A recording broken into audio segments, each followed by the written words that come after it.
Hi friends, welcome to our channel. Brahmamudi serial next ఎపిసోడ్లో ఏం జరగబోతోందో ఈ వీడియోలో చూసి తెలుసుకుందాం. దొంగమాయికి రాజ్కి జరిగే పెళ్లిని ఎలా ఆపాలి అని బాధపడుతున్న కావ్య. అసలేం జరిగింది అని తెలుసుకోవడానికి ఈ వీడియోని స్కిప్ చేయకుండా ఎండ్ వరకు చూసేయండి. అనామికని రెడ్ హ్యాండెడ్గా స్వప్న పట్టుకొని ఇంట్లో అందరి ముందు నిలబెడుతుంది. అప్పుడు ధాన్యలక్ష్మి వచ్చి అనామికకి సపోర్ట్ చేస్తుంది. ఆ చెక్ని నేనే అనామికకి ఇచ్చాను అని అంటోంది. ఆ తర్వాత పంచాయతీ అయిపోయిన తర్వాత ధాన్యలక్ష్మి అనామికని పక్కకి పిలిచి, ఏంటి అనామిక ఇది, నాకు ముందుగా ఒక్క మాట అన్నా చెప్పి ఉండొచ్చు కదా, టైంకి నేను రాకుండా ఉండి ఉంటే నీ పరిస్థితి ఏమయ్యేది, నువ్వు ఈ ఇంట్లో అందరి ముందు ఒక దొంగలాగా నిలబడేదానివి అని అరుస్తూ ఉంటుంది. అప్పుడు అనామిక, అంటే ఆంటీ అది ఒకేసారి 10 lakhs అంటే ఎవరిస్తారు అని అలాంటి పని చేయాల్సి వచ్చింది. నేను ఇప్పుడు డబ్బులు పంపించకపోతే మా డాడీ సూసైడ్ చేసుకుంటా అన్నారు, అందుకని అలా చేశాను అని అంటుంది.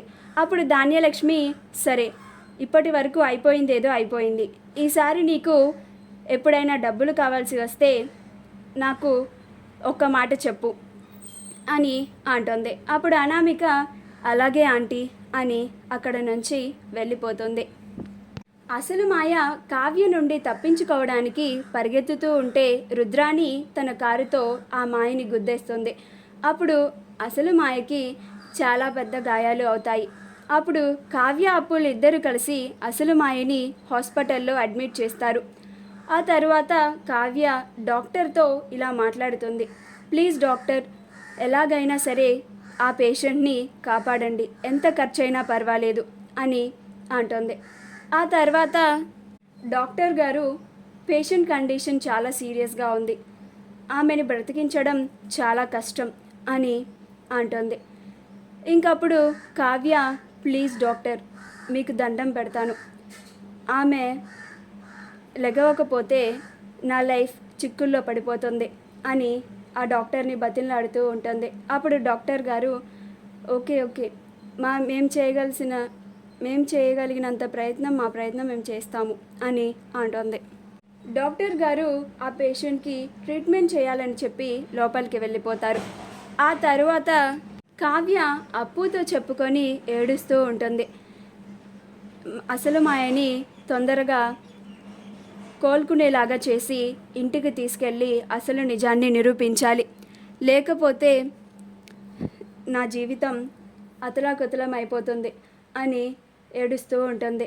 అప్పుడు అప్పు, అక్క, త్వరలోనే అసలు మాయ కోలుకుంటుంది, మనం ఆ పెళ్ళిని ఆపుతాం అని అంటుంది.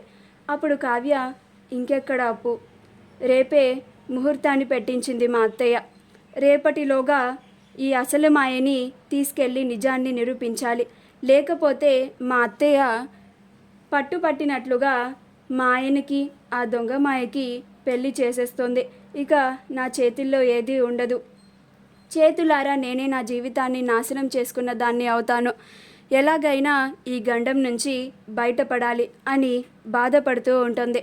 అప్పుడు అప్పు, నువ్వేం బాధపడకక్క, ఏం చేసైనా సరే ఆ పెళ్ళి జరగకుండా మనం ఆపేద్దాం, ఆ దొంగమాయిని ఇంట్లో నుంచి గెంటేద్దాం, నువ్వు అస్సలు కంగారు పడకు, నేనున్నాను కదా, ఏదో ఒకటి చేస్తాను అని కావ్యకి సర్ది చెప్తూ ఉంటుంది. మా వీడియో కనుక మీకు నచ్చినట్లయితే లైక్ చేయండి, షేర్ చేయండి, మా ఛానల్ని సబ్స్క్రైబ్ చేసుకోండి, పక్కనే ఉన్న బెల్ ఐకాన్ని క్లిక్ చేయడం మాత్రం మర్చిపోకండి.